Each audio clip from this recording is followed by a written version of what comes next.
suaranya.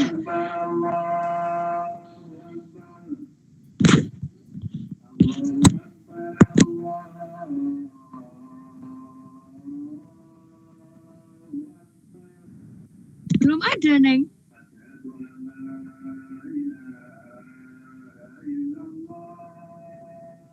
Belum terdengar.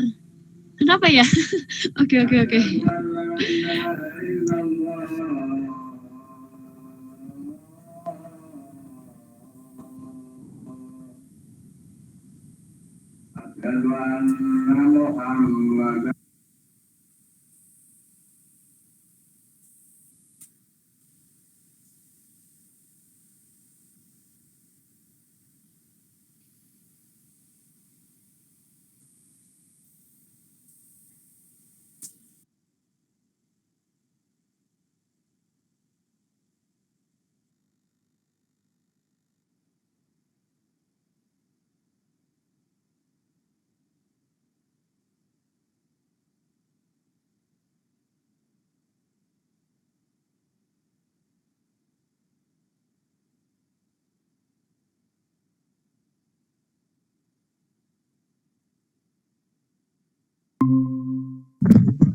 Keren nggak Mak suaraku sekarang?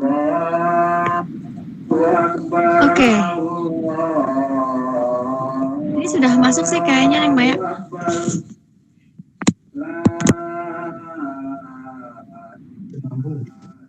Oke, aku pakai HP deh kayaknya. Oke, ini sudah masuk.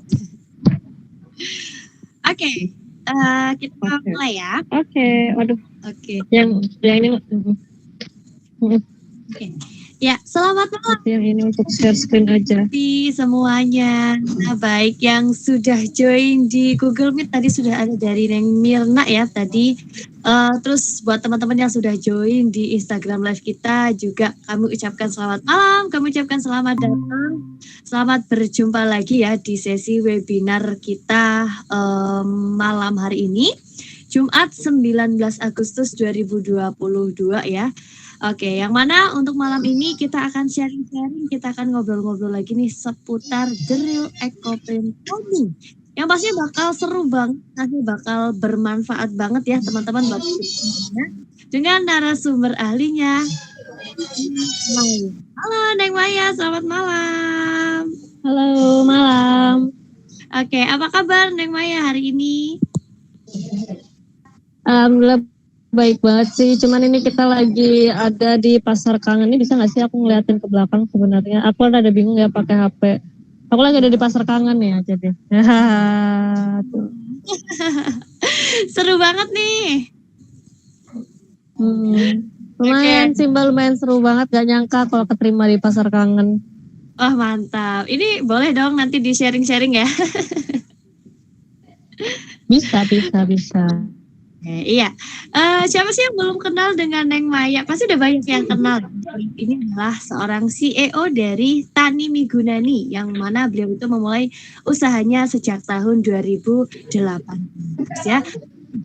Mungkin di sini masih ada yang belum kenal nih dari Tani Migunani ya. Mungkin dari teman-teman masih ada yang baru join ya di webinar kita. Sebelumnya boleh diperkenalkan dulu Neng Maya kepada kita semua ya profil dari Tani Migunani itu sendiri. Boleh.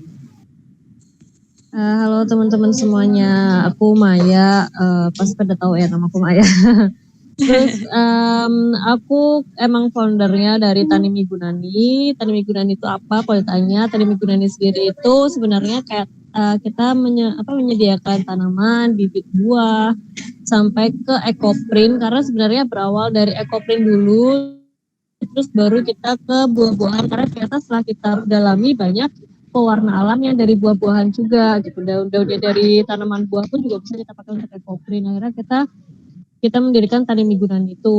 Terus nggak lama dari situ kita punya sanggar dulu gitu kan. Akhirnya kita punya sanggar untuk kita berbagi ilmu, kita edukasi ke orang-orang tentang batik pewarna alam, terus tripi atau jemputan pewarna alam, sampai akhirnya ekoprint yang kita juga ngedukasi ke orang-orang bahwa tanaman-tanaman yang kita punya itu adalah tanaman-tanaman untuk konservasi lingkungan juga gitu. Jadi kayak ekoprint ada ya untuk lingkungan, untuk konservasi lingkungan gitu. Dari Sanggarwani Migunani akhirnya kita merambah ke brand namanya Kastuba gitu. Nah brand Kastuba itu jelasnya kita lebih menekankan di wastra ya. Jadi kayak mau batik bisa, mau ekoprint bisa, mau jemputan pun juga bisa. Gitu. Sekian dari saya untuk perkenalan. Mungkin ada pertanyaan apa lagi? Oke, keren banget ini ya, berawal dari ekoprint lalu ke buah-buahan ya, yang mana untuk pewarna alami, lalu juga ya untuk berbagi ilmu, lalu ke brand Kastuba ya, baik itu dari batik ya maupun ekoprint. Ini luar biasa banget Teh Maya, keren banget ya. Dan mungkin sudah banyak sekali nih pameran-pameran mungkin yang sudah dari Teh Maya ikuti juga ya selama berapa sih Mas? Iya dari kalau Tani Migunaninya dari tahun 2018, kalau Kastubanya dari tahun 2020. Nah sering berjalannya si Tani Migunani itu ada sanggar. Oke. Apa dong? Kalau yang Tani Migunani kita biasanya ikutnya sama Kementerian Pertanian, selalu dipanggil sama Kementerian Pertanian gitu. Terus ada juga kita kadang-kadang di Omah Budoyo, pas itu sama Abang DJ. Terus untuk Sanggarwani Migunaninya jelasnya kita lebih kayak sering berbagi ilmu sih. Selain berbagi ilmu kita juga ada ngadain workshop, bener-bener workshop ke beberapa area sampai ke Bogor iya, sampai kemana-mana iya. Kalau Kastubanya kita udah sama Kemenparekraf juga. Oke, keren banget. Semoga makin sukses kayak. Ya, terima kasih. Oke. Nah, ekoprint merupakan salah satu teknik pewarnaan dan pemberian motif pada kain dengan bahan-bahan alami yang ramah lingkungan. Bahan tersebut berasal dari tumbuhan seperti kulit pohon, daun, bunga, atau bagian tumbuhan lainnya yang mengandung pigmen warna. Bagian tumbuhan yang sering digunakan untuk ekoprint diantaranya yaitu daun jati, daun kelor, daun jarak, dan lain sebagainya. Penggunaan bahan-bahan alami pada proses pembuatan ekoprint ini membuat motif yang dihasilkan di setiap kainnya memiliki warna dan juga corak yang berbeda meskipun menggunakan jenis daun atau bunga dari tumbuhan yang sama. Hal ini dikarenakan karena beberapa faktor dan salah satunya adalah teknik ekoprint yang digunakan ya. Dan untuk tekniknya sendiri itu kita ada beberapa ekoprint itu ada beberapa teknik ya, yang mana untuk malam ini kita akan membahas dari teknik pounding ya, ataupun yang dipukul ya. Nah, seperti apa sih ya kira-kira? Nah, pasti dari teman-teman penasaran juga kan. Nah, jangan di skip teman-teman ya dari sampai akhir ini, jangan sampai akhirnya selesai ya. Mungkin apapun yang akan disampaikan malam. Dan kalau dari sobat subuh semuanya mungkin nanti ada yang mau ditanyakan itu boleh banget. Nanti ini ya di aja di room chatnya. Bacakan dari Neng Maya yang akan bantu menjawab ya. Oke, tanpa berlama lagi Neng Maya monggo ya memaparkan materi.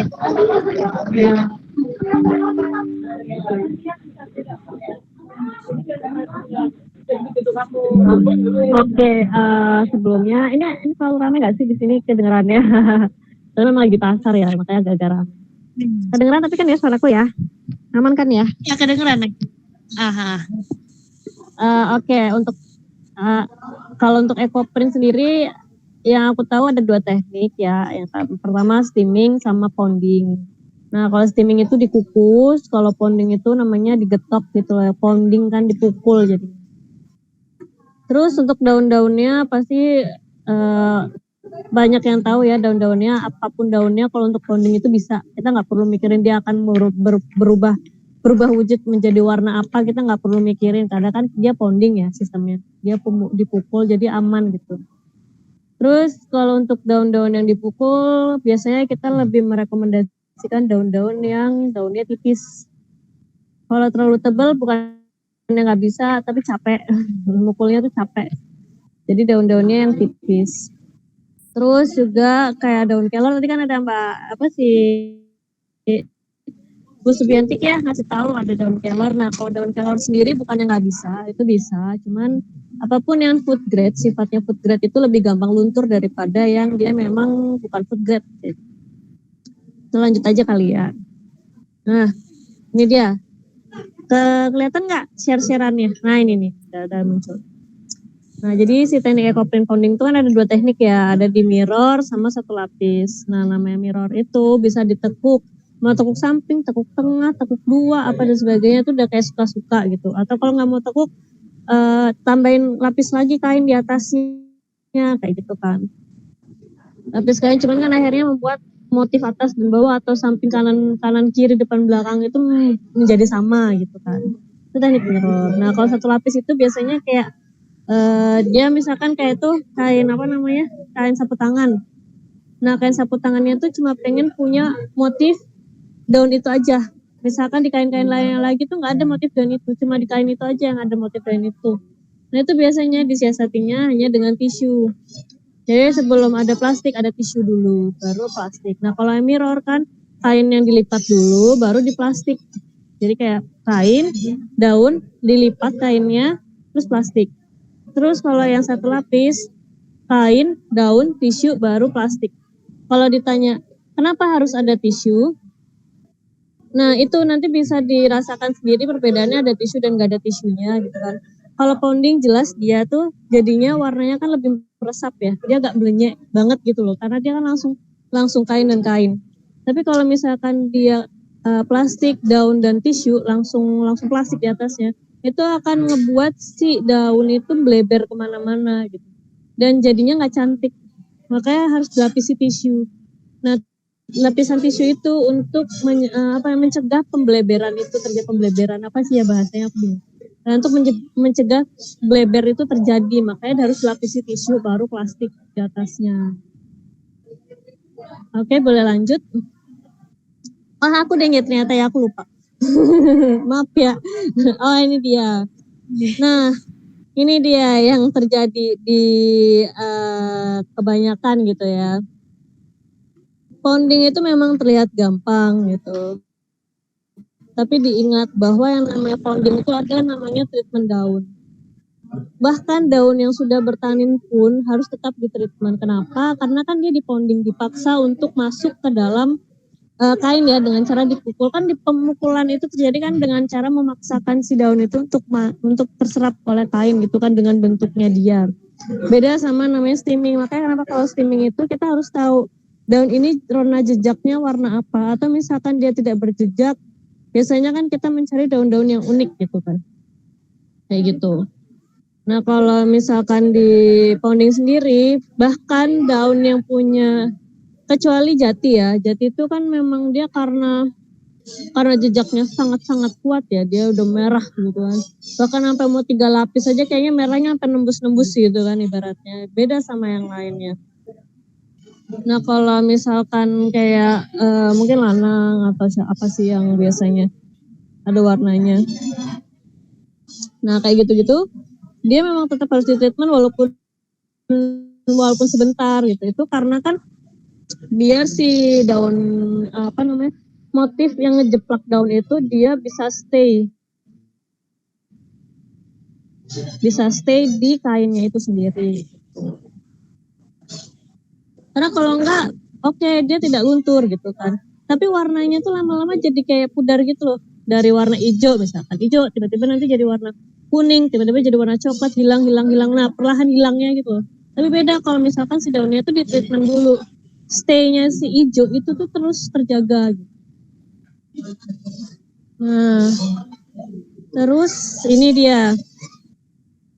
Nah sebelum tadi kan ini ya habis sebelum di pounding kan ada namanya treatment daun. Oh ya, sebelum treatment daun jelasnya kain itu harus treatment dulu seperti orang-orang ada namanya mordan dan sebagainya. Itu jelas otomatis itu sudah prinsip dasar.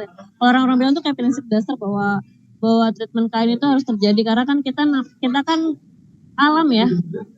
Namanya warna alam kan kita harus ada tricky-trickinya untuk dia bisa lebih bisa stay longer gitu loh. Nah, ini awal sebelum proses bonding kan ada namanya treatment daun.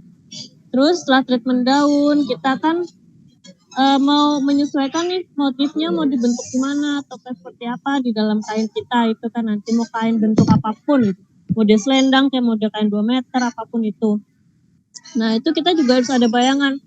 Itu mau kita buat mirror ataukah mau kita cuma buat satu motif. Kalau misalnya mau kita buat mirror ya kita harus tahu penekukannya mau kayak gimana. Itu kan sesuai imajinasi dan bayangan kita namanya motif ya. Terus kalau misalkan mau cuma satu motif itu doang di kain itu di pojokan itu cuma pengen daun itu doang ya berarti pakai tisu ibaratnya kayak gitu kan. Jadi kita udah harus ada bayangan ini di founding ini mau diapain gitu, mau motifnya kayak gimana. Terus ini habis itu baru dipukul secara perlahan.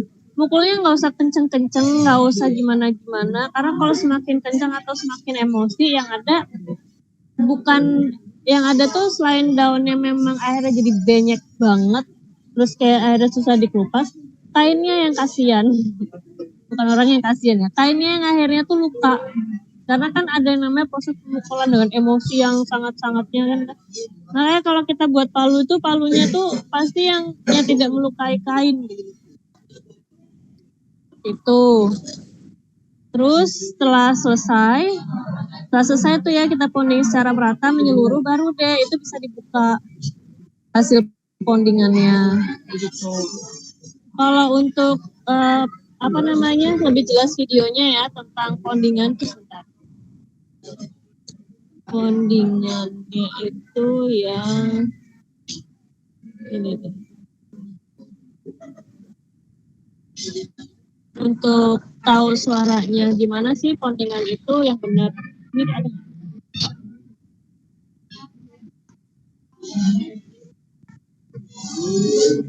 Nah. Oh, ini gimana? Kok nggak bisa?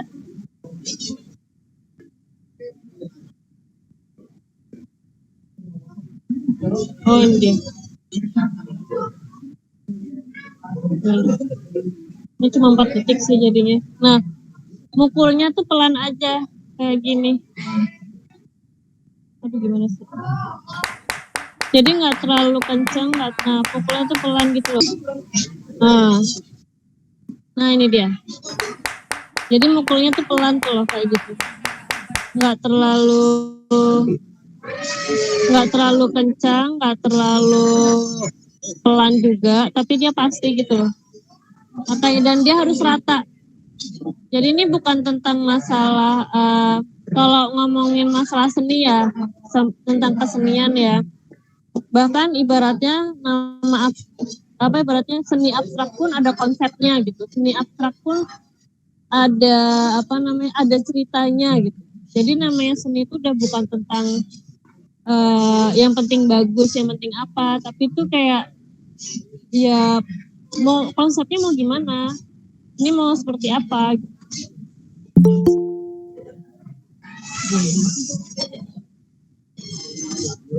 Halo. Nah, kayak gitu. Tuh dia kalau namanya lagi tuh. Gitu. Tuh. Pas lagi ngemukul kayak gitu. Jadi dia tetap rata, nggak jadi teknik mukulnya pun juga kalau kita biasanya tuh dari pinggir dulu, pinggir rata terus ke tengah. Jadi nggak ada yang namanya kayak seakan-akan kayak nggak jadi gitu loh, nggak rapi ibaratnya kayak gitu. Jadi namanya seni itu tetap butuh kerapihan, namanya seni itu tetap butuh konsep, namanya seni itu tetap butuh penataan kayak gitu sih. Kalau mau ngomongin ini tentang seni ya, itu dari saya. Mungkin ada pertanyaan? Ini lebih cepat sih karena kan cuma ponding ya. Kalau mau lama memang harus itu sih ya, harus getok juga gitu. Iya. Harus sama prakteknya ya Neng Maya. Ada pertanyaan? Iya.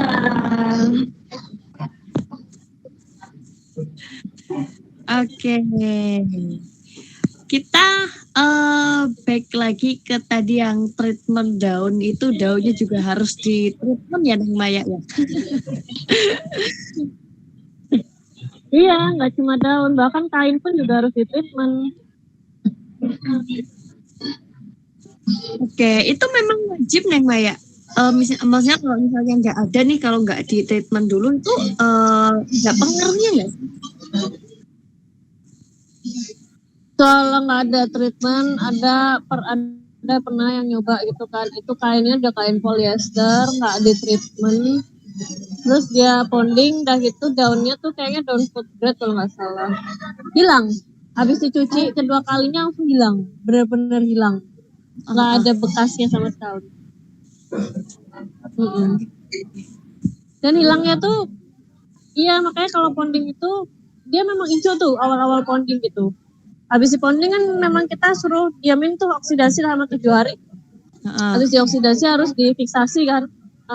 Itu kan sebenarnya untuk mempertahankan si warna daun itu tetap stay di kain. Kalau nggak bisa. Gitu. Oke. Makanya jadi kayak yang kita biasanya menyarankan kalau kain tuh harus kain yang bahan alam, setelah itu harus di treatment dulu kainnya, habis kainnya di treatment harus juga daunnya di treatment gitu. Oke. Ya, ini ada pertanyaan nih dari tim Subi ya. Pasar Kangen itu apa ya Neng Maya? Oh, Pasar Kangen. Pasar Kangen itu festival besar di Jogja. Jadi kayak FKY kalau tahu pernah ke Jogja namanya Festival Kesenian Yogyakarta. Nah itu hampir mirip kayak gitu. Tapi ini Pasar Kangen, dan kalau Pasar Kangen itu biasanya tempatnya di Taman Budaya Yogyakarta, dekatnya Beringharjo. Ini festival besar dan banyak banget orang yang kesini. Kalau misalkan yang FKY itu biasanya dia menyesuaikan titik-titik desa-desa yang berbau desa wisata gitu. Oke, mantap banget. Berarti itu apa namanya, pasar khusus pameran kah Neng Maya? Iya, jadi Pasar Kangen ini kebetulan diadakan di tanggal 18 sampai 27 Agustus di Jogja. Dan ini tuh setahun sekali, cuman ini baru ada lagi setelah 2 tahun lamanya pandemi kemarin, akhirnya dia baru ada lagi nih Pasar Kangen ini. Dan semuanya pada kangen juga nih sama Pasar Kangen. Karena memang isinya kalau kulinernya tuh kuliner jadul, terus banyak barang-barang ansih, terus kalau barang kerajinannya tuh barang-barang kerajinan yang memang unik-unik kayak gitu. Oh, oke. Mantep banget nih. Jadi Maya, apa aja nih yang dipamerin? Wah, mantep banget ini kayaknya banyak banget ini ya. Ada kita jelasnya kain ekoprint, ini hasil ekoprintnya. Terus kita ada batik cap yang kita kan bikin capnya tuh dari kertas ya. Ini kayak gini. Oh, kayak gini salah satunya. Wah, bagus banget tuh. Keren banget. Iya, jadi kayak kita kan mengembangkan ini karena batik cap itu kan karena tembaga ya, capnya itu biasanya, terus kan dia berat, jarang ada perempuan yang bisa ngecap karena dia memang berat banget. Akhirnya kan ada itu modifikasi yang ada dari Pekalongan sebenarnya, jauh sebelum kita ikut modifikasinya itu ada di Pekalongan dulu. Nah itu akhirnya kita buat si cap itu dari kertas, terus akhirnya perempuan bahkan anak kecil pun bisa ngecap gitu. Gitu ceritanya. Oh ini kok dari batik cap ya? Oke, keren banget sih. Oke, mana ada pertanyaan apa lagi? Ya, kita kembali lagi nih ke teknik pondingnya ya. Mungkin dari teman-teman ada pertanyaan ya. Materi kita malam ini boleh banget langsung di room chatnya ya. Nanti akan dibantu jawab oleh Neng Maya. Oke, tadi pada saat itu berarti itu nggak boleh yang maksudnya kayak soal pukul gitu, itu memang ada tekniknya ya Neng Maya ya? Iya, bahkan cara memukul pun ada tekniknya. Jadi tekniknya dia memukul itu tuh nggak terlalu kencang, nggak terlalu pelan, tapi pasti gitu loh. Nah itu juga dia tidak merusak kain, dia juga nggak ngebuat daunnya terlalu. Memang daun tipis itu pasti blenyek kan. Tapi kalau namanya daun itu terlalu blenyek, itu pun juga warnanya tuh jadi bleber itu loh kemana-mana.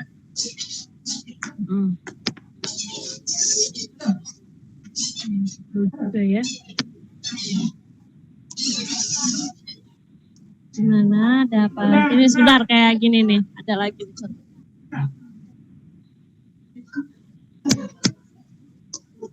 Nah ini contohnya. Dia kan warnanya pasti ya.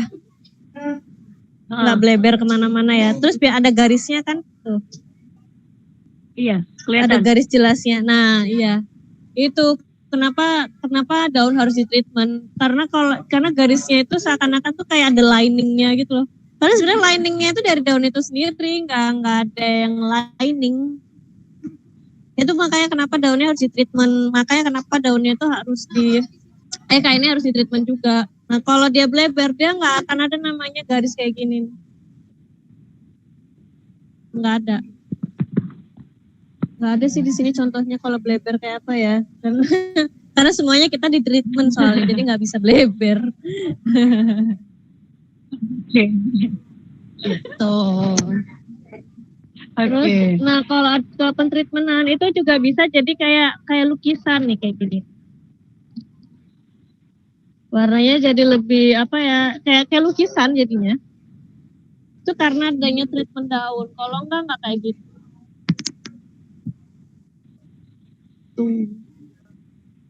Oke, jadi kelihatannya itu bener-bener yang nempel banget sama kainnya sih, Deng. Iya. Ini dari garisnya juga bukan yang dilukis-lukis gitu ya, memang dari daunnya gitu ya? Ya memang dari daunnya. Oke, keren banget ini. Biasanya prosesnya berapa lama Neng Maya?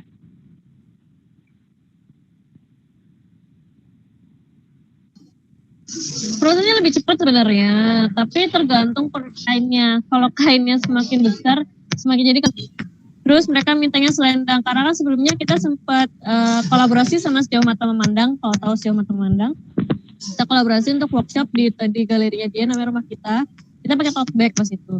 Pas itu kita harus start di jam 4, itu aja itu selesai jam 5.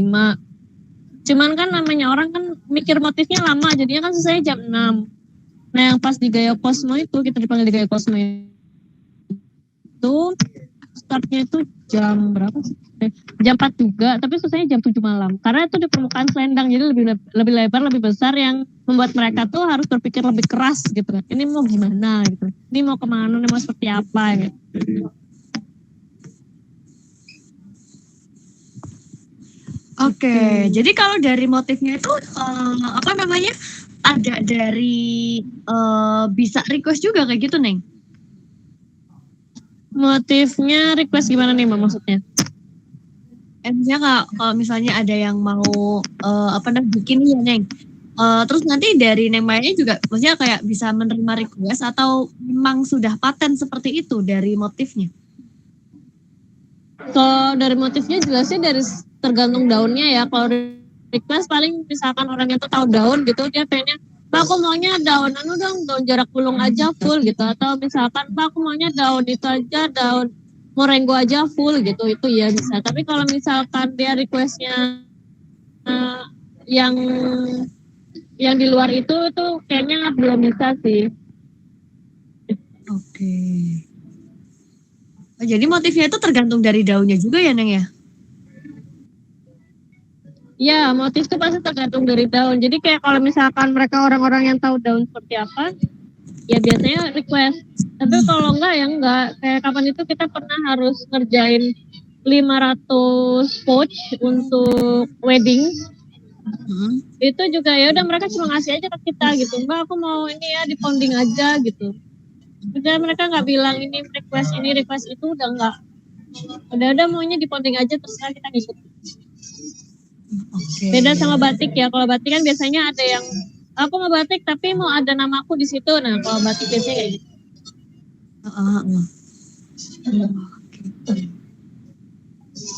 Itu biasanya kalau satu kain itu memang cuma satu daun aja nih Maya? Atau bisa Satu ya? kain bisa banyak kok, bisa macam-macam daun dalam satu kain. Tergantung kain tadi, kainnya mau selebar apa. Kalau kainnya selebar apa namanya kayak selendang gitu. Mau satu selendang itu isinya apa namanya lanang gitu ya, lanang ya semuanya bisa. Dan ternyata tergantung namanya molding itu kan ada tekniknya lagi ya. Misalkan daunnya mau diapain, mau dilihat tulangnya, oh ininya. Kalau mau dilihat cuma bentuk daunnya, oh ininya yang gitu. Oke. Kalau yang biasanya paling banyak dipakai itu daun apa nih Maya? Kalau paling sama ponding itu yang saya tahu paling banyak dipakai tuh morengo ya Mbak ya. Itu banyak banget dipakai. Ada nggak ya pastinya aku di sini morengo. Nah daun morengo tuh kayak gini. Itu namanya daun morengo. Oke. Keren banget.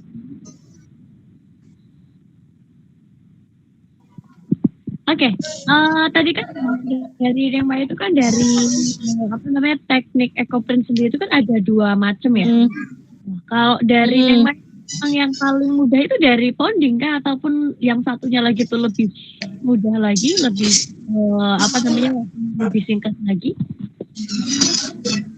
Kalau teknik ekoprint itu semuanya mudah sih Mbak. Cuman kalau masalah lama apa enggaknya relatif ya. Karena misalkan kayak steaming. Steaming itu dia lebih lama. Karena kenapa? Misalkan kalau mau kita hitung dari scoring gitu. Scoring itu bisa 1 hari semalam. Terus dari modern. Oke modernnya misalkan 2 jam misalnya kayak gitu. Berarti kan udah sehari 2 jam. Terus belum nanti kita bikin pewarna alamnya, belum nanti nata daunnya. Kadang nata daun kan kita masih pakai mikir kan, ini mau kita konsepin seperti apa. Misalkan ini mau kita buat jadi gaun, oke berarti ini mau seperti apa. Atau misalkan mau kita buat jadi kemeja, oke ini titik-titiknya di mana, ini sakunya di mana, ini kerahnya di mana, atau kerahnya dia jadiin apa, atau cuma ininya doang gitu. Atau ini mau dibuat jadi, atau misalkan kaos gitu. Atau kayak ini mau full atau gimana, itu kan kita pasti pakai konsep. Biasanya konsepin kayak gitu aja sejam. Jadi kayak, tapi itu gimana caranya kita juga mempertahankan si kain itu nggak boleh kering gitu. Kalau kering kan nggak bisa dipakai. Karena kan warna si daunnya tuh nggak bisa jeplak ke kain tuh.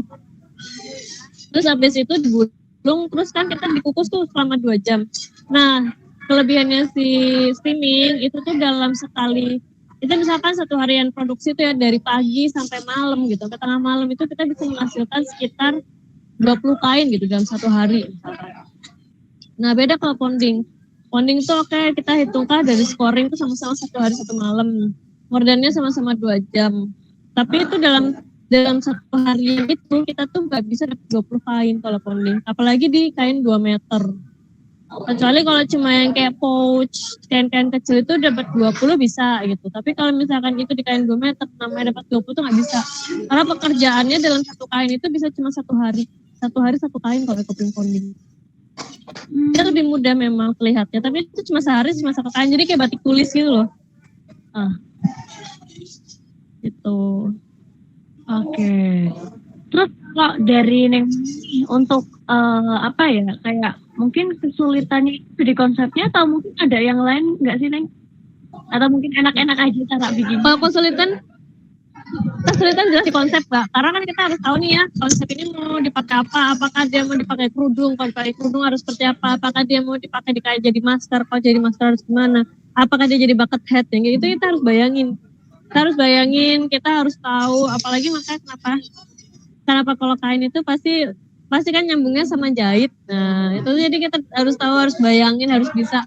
Oh kalau tapi itu bentuknya gitu, berarti aku pengen di sini ada, atau gini ya gitu. Itu kita harus punya bayangan sih. Oke. Iya sih betul ya. Jadi dari konsepnya pun harus harus yang mana ya? Iya, ya itu ya tadi aku bilang kayak tadi itu ya, seni itu bukan tentang ini bagus ini enggak, tapi tentang konsepnya harus sih. Apapun itu yang namanya seni itu bukan tentang bagus, tapi tentang ini apa gitu.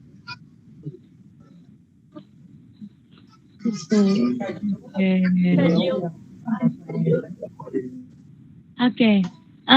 Terus kalau dari daun itu memang ini nggak sih Nek? Namanya kayak semua jenis daun itu bisa mengeluarkan warna? Bisa. Kalau ponding dia kan memang tetap mengeluarkan warna daun ya, misalnya dia hijau ya hijau, kecuali misalkan kayak jati. Dia kan sejatinya merah ya, jati ini. Dia ya warnanya tetap merah gitu, yang pupusnya tapi. Misalkan kayak ada namanya magenta plant, tapi kalau orang-orang ekoprin bilangnya tuja itu kan. Gitu. Dia hijau tuh. Tapi nanti lama-lama kalau didiemin dia teroksidasi sendiri, lama-lama warnanya jadi merah. Walaupun di awal pas kita monding pertama itu dia hijau. Tapi dia lama-lama jadi merah. Kayak gitu.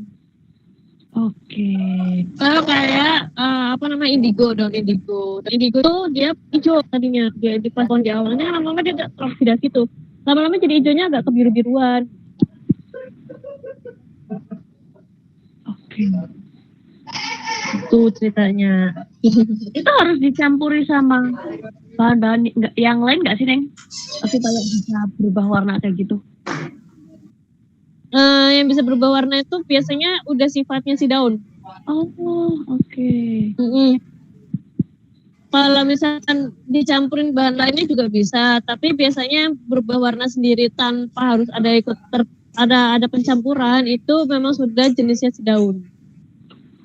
Gitu. Kalau dicampurin juga bisa, tapi biasanya tuh daun-daunnya nggak bisa berubah warna sendiri. Misalkan kayak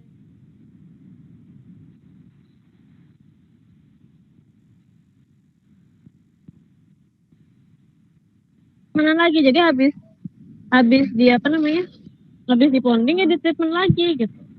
Jadi kan kainnya udah di treatment, udah diponding, makanya ada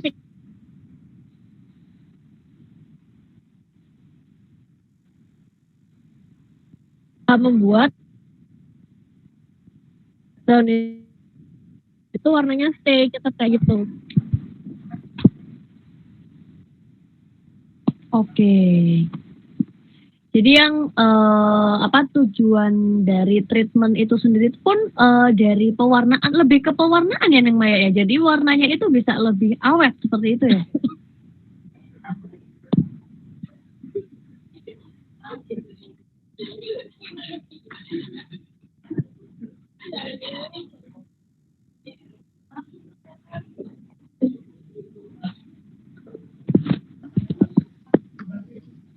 Tujuan dari treatment itu biar warnanya lebih awet.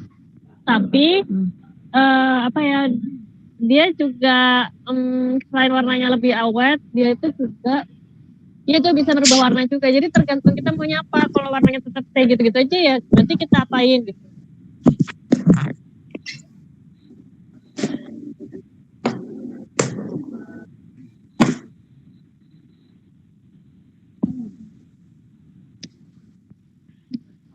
Oke. Terus kalau dari Oke. Terus kalau dari apa namanya medianya itu hanya pakai berarti pakai kain putih ya Neng Maya ya? Kainnya. Medianya harus kain putih karena kalau kainnya udah diwarna dia rada susah ya. Bisa aja tapi kayak yang kalah gitu loh biasa warnanya sama kainnya udah diwarna.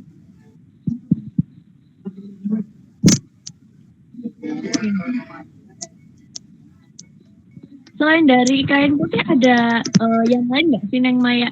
Maksudnya kayak selain kain kayak gitu tuh ada lagi nggak? Kainnya harus kain itu. Kain apa namanya? Kain selat alam. Kalau nggak selat alam dia agak susah karena biasanya dia lebih cepat luntur. Bahkan kayak dia campurannya ada polyester, ternyata polyesternya lebih banyak daripada katunnya misalnya. Ya udah, harap-harap cemas sudah. dia lunturnya bisa lebih cepat.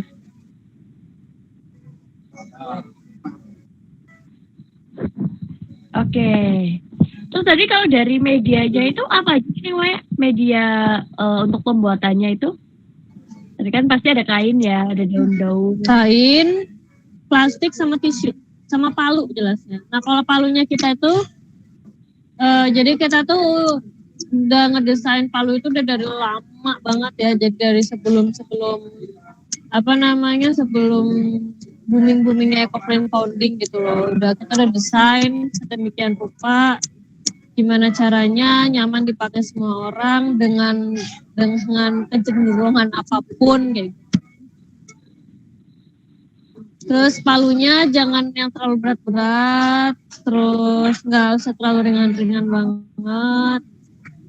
Terus bukan palu yang membal juga, kan ada palu-palu yang membal gitu ya karena karet gitu.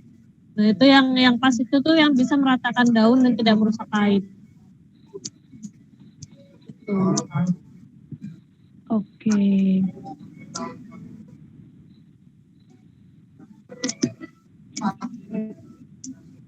Iya. Kalau dari nih untuk keistimewaan atau mungkin dari pembelajaran ya teknik dari ponding sendiri itu apa sih Maya? Gimana Mbak? Keistimewaan atau mungkin keunggulan? Oh keistimewaan. Kalau dari ponding itu keistimewaannya jelasnya daunnya itu ngecetak benar-benar daun dengan ya khasnya dia sendiri. Udah nggak ada kalau steaming gitu kan. Misalkan kayak lanang jadi kuning, misalkan kayak ini lanang nih jadi kuning, terus jati jadi ungu kayak gitu kan. Terus dia biasanya warnanya tuh nggak ngejeplak daun itu loh, dia ngejeplak daun tapi cuma kayak gitu. Ini juga tuh ya udah kayak gitu aja gitu tuh, kenikir di atas lagi tuh nggak ya kayak gitu tuh kalau steaming. Tapi kalau misalkan ponding dia stay gitu loh, kayak tadi yang aku tunjukin. Dia tetap kayak gini kalau ponding bagusnya, cantiknya dia gitu. Beda sama steaming tuh. Makanya kenapa banyak orang yang suka banget sama ponding, cuman kan yang pada sebelah sama ponding kan ya dia cuma bisa di kain putih gitu. Jadi ya. Oh hanya bisa di kain putih yang Maya ya? Iya, jarang dia bisa di kain berwarna. Karena kalau yang kain berwarna tuh memang cuma steaming yang bisa. Itu sih. Walaupun bisa juga di kain berwarna, tapi kayak yang biasa kalah gitu sih warnanya.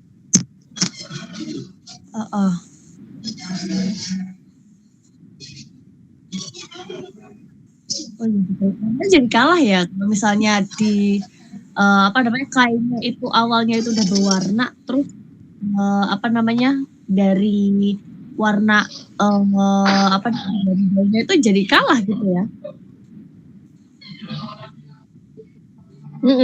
Jadi kalah.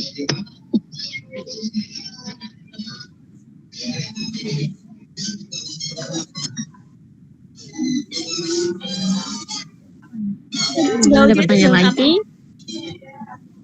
Daunnya itu daun-daun yang kalau ponding dia daun apa aja bisa, mau rumput, mau apa yang ketemu di jalan semuanya itu bisa.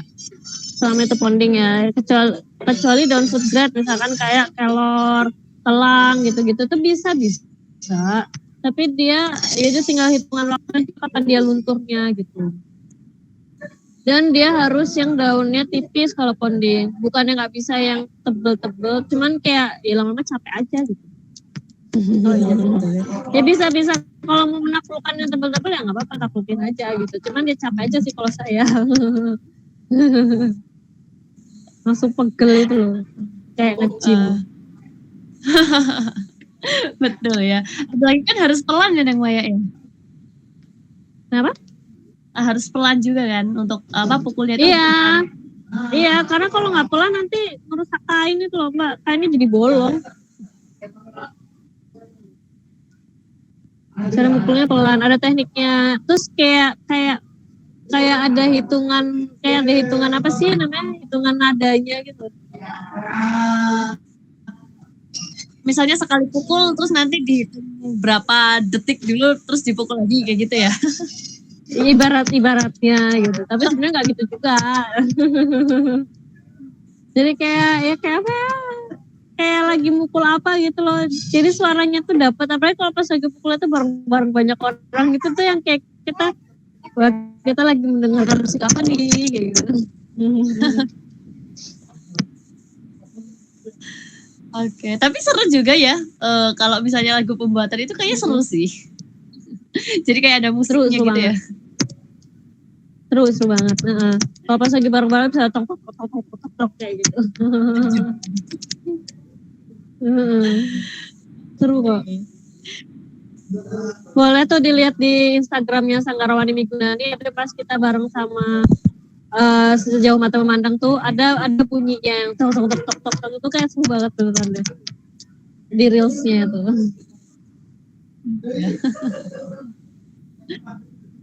Oke, terus kalau dari yang lain apa dari tadi Migunani juga ada pelatihannya nggak sih Neng? Dari teknik-teknik harus ada kelas apa namanya? Ada kok, kalau ada. Nah kan kita namanya sanggar ya, karena namanya sanggar kan jelasnya kita ada tempat pelatihannya.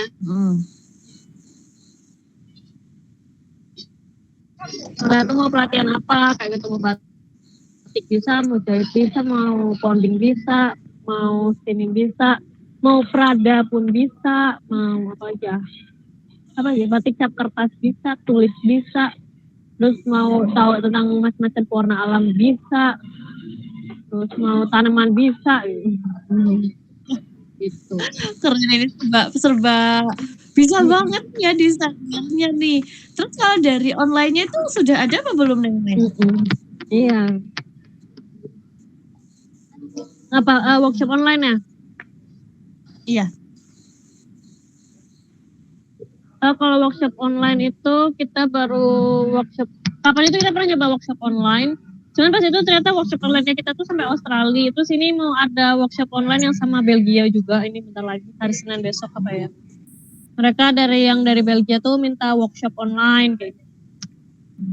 Terus yang pas kita sempat workshop online Prada sampai ke mana? Australia, workshop online yang Prada kita. Yang orang-orang Australia juga ikut workshop sama kita.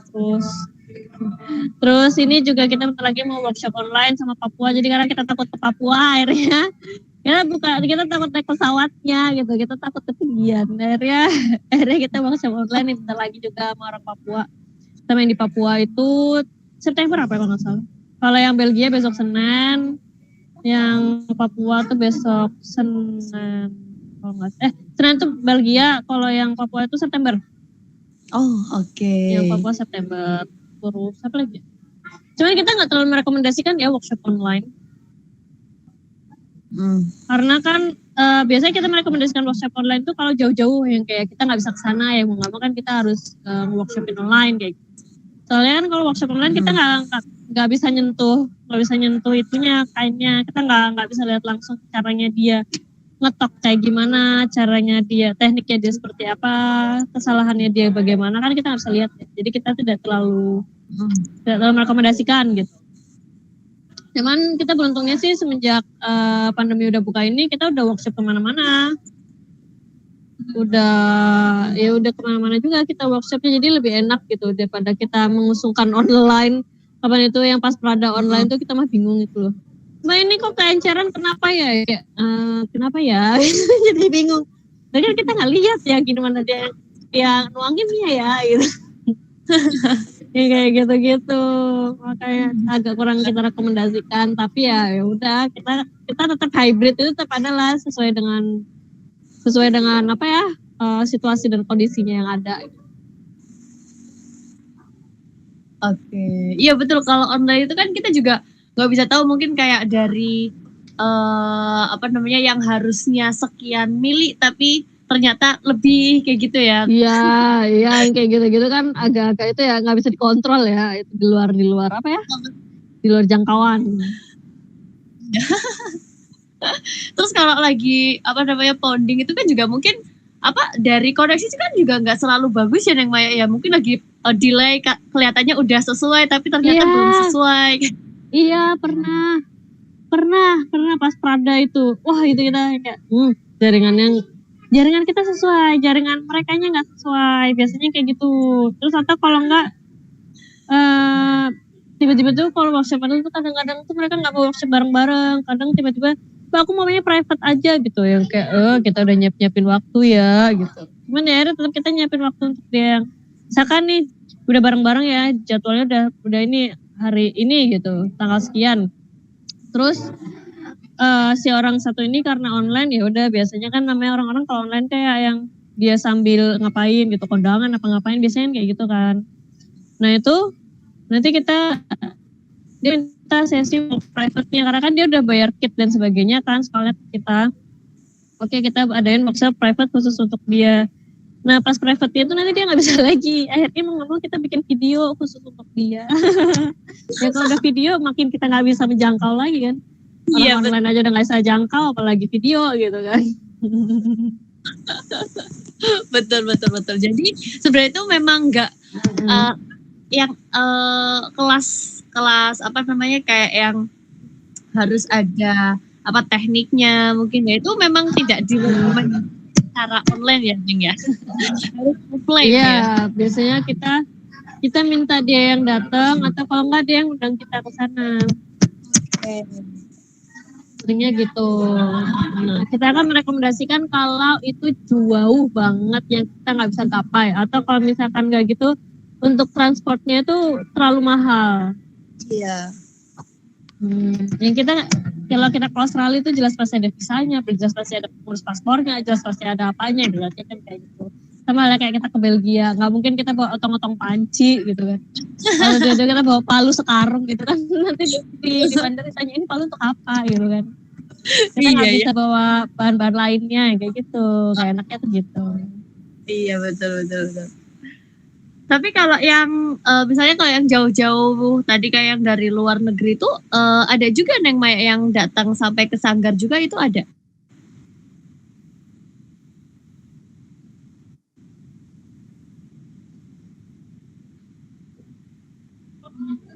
Halo.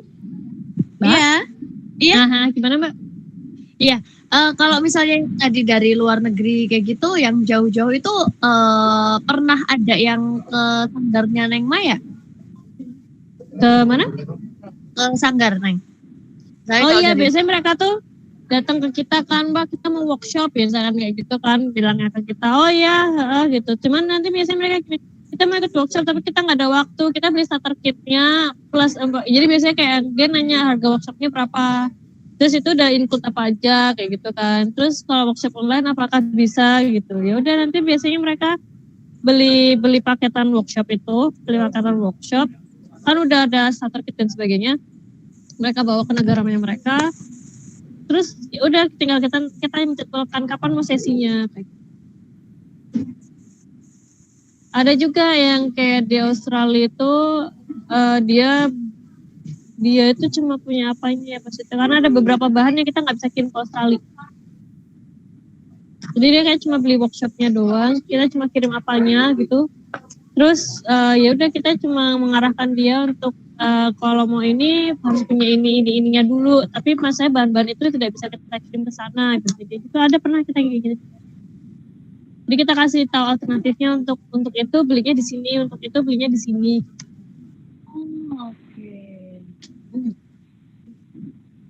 Ya mungkin nanti dari ya silakan Neng Maya. Iya soalnya misalkan kayak Tawas kayak Tunjung kayak apa gitu tuh kan agak susah ya namanya masuk bandara ya screeningnya. Betul. Iya jadi kalau misalnya yang yang jauh-jauh itu juga sebenarnya terhambat di bandaranya juga ya Neng ya soalnya kan kayak pas gitu ya itu juga harus dibawa. Ya jadi apa ya bingung kita juga bingung ya. Oke. Mungkin habis ini kalau dari Sobat Subi nih mau workshop ya sama Neng Maya boleh banget nih ya kalau yang deket-deket di Jogja ya nanti bisa langsung ke Sanggarnya. Ini kalau biasanya tuh menghubunginya itu via Instagram. Via WA bisa, via DM bisa, DM ke Sanggar Wani Migunani bisa. Di situ juga udah ada kontak personnya juga, bisa langsung. Oke, keren banget.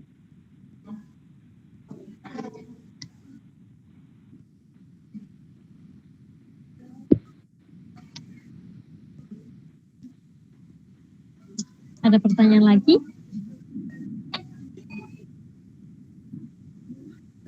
Oke, ini keren banget sih Neng Maya untuk teknik foundingnya ya. Jadi untuk daun-daunnya pun daun-daun sifatnya yang ringan ya Neng Maya ya. Daunnya sifatnya yang ringan dan juga pastinya itu kalau misalnya kayak rumput itu kan yang ada di sekitar kita ya. Maksudnya kayak yang mudah dijumpai seperti itu ya. Iya, mudah dijumpai, sangat-sangat mudah dijumpai.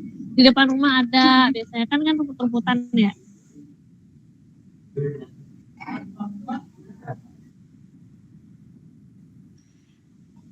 Oke.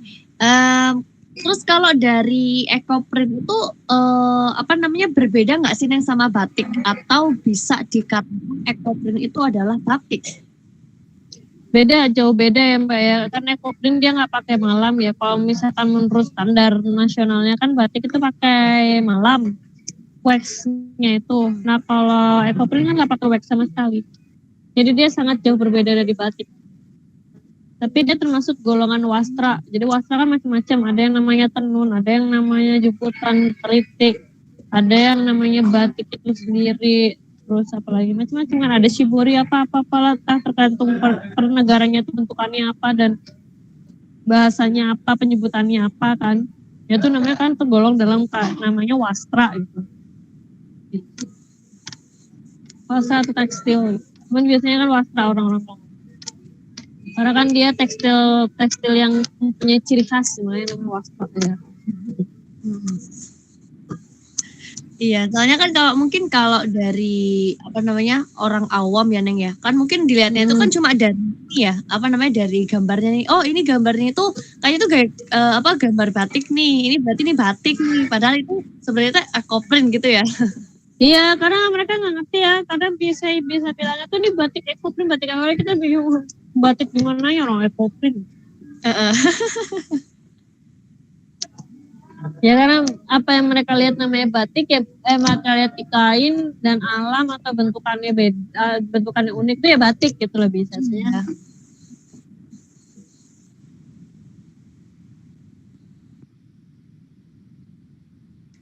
Ada pertanyaan lagi? Kayak kalau kain terus ada motif-motifnya itu tuh batik kayak gitu ya. Kain ada motif-motifnya itu batik. Tergantung motifnya gimana. Kalau motifnya dia garis dan putih ya biasanya batik.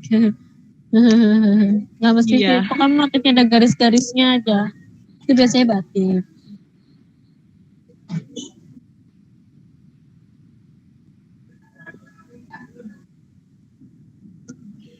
Oke, sebelum ditutup, wah ternyata sudah mau 1 jam ya.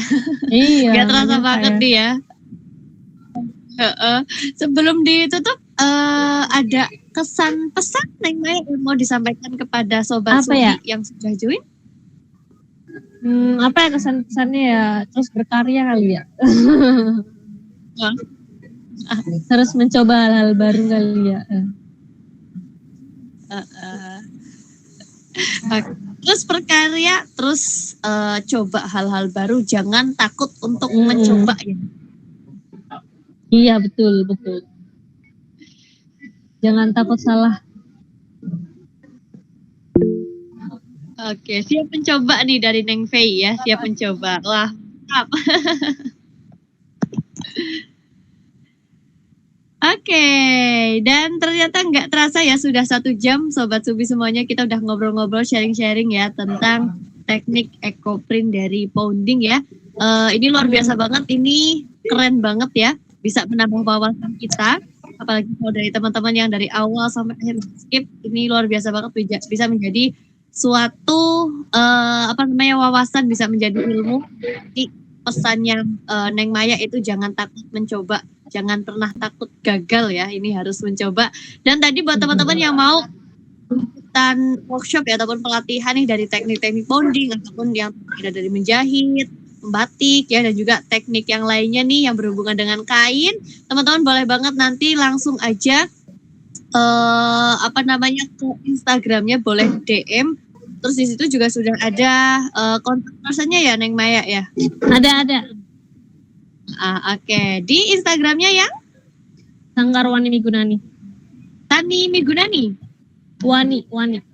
Sanggar Wani. Oke ya, untuk Instagramnya itu ya Wani.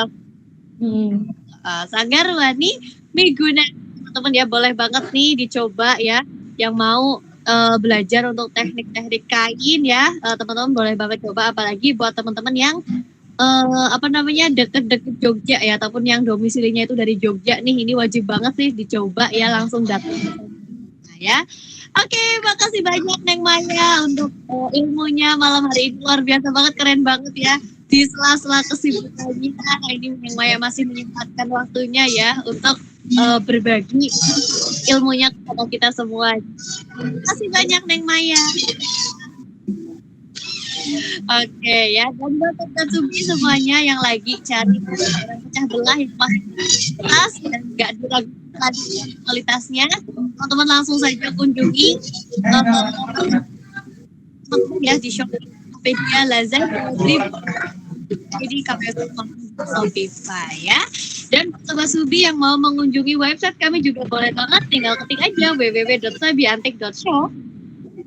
Resminya Subiantik. Terima kasih dan juga semua malam hari ini.